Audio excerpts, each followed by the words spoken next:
প্রাচীনকাল থেকেই গ্রামাঞ্চলে বাঙালি মহিলারা সুই সুতা এবং হাতে তৈরি সূচিকর্ম অনুশীলন করে।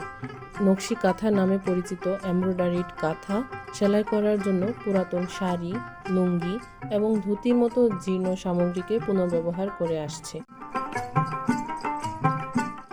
নকশি কাঁথা হলো একটি ঐতিহ্যবাহী বাঙালি সেলাই শিল্প, যা লাল, নীল এবং হলুদের মতো রঙে ফুল, পাখি এবং বৃক্ষ বৈশিষ্ট্যযুক্ত প্রাণবন্ত নকশা দ্বারা চিহ্নিত করা হয়।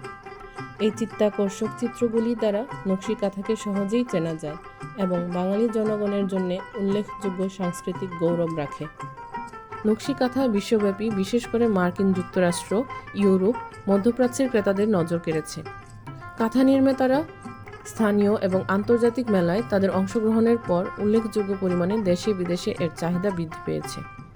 এখন বাণিজ্যিকভাবে নকশি কাঁথা উৎপাদন ও বিক্রি করা হচ্ছে, যা আমাদের রপ্তানির অংশ হয়ে উঠেছে। নকশি কাঁথা এখন ব্যক্তিগত শখের বাইরে গিয়ে বাণিজ্যিকভাবে উৎপাদন করা হয়। ঐতিহ্যবাহী কাপড় ও সুতার পরিবর্তে লাল, সাদা, কালো ও রঙিন কাপড়ের পাশাপাশি বিদেশি সিল্কি সুতা ব্যবহার করা হচ্ছে। এই কৌশলটি এখন ফ্যাশন শিল্পের বিভিন্ন কার্যক্রমে অনুপ্রাণিত করা হয়। এই নৈপুণ্যটি কেবল বৈদেশিক মুদ্রা তৈরি করে না, বরং আমাদের ইতিহাস এবং বাঙালি মহিলাদের সৃজনশীলতাকে বিশ্বের কাছে তুলে ধরে।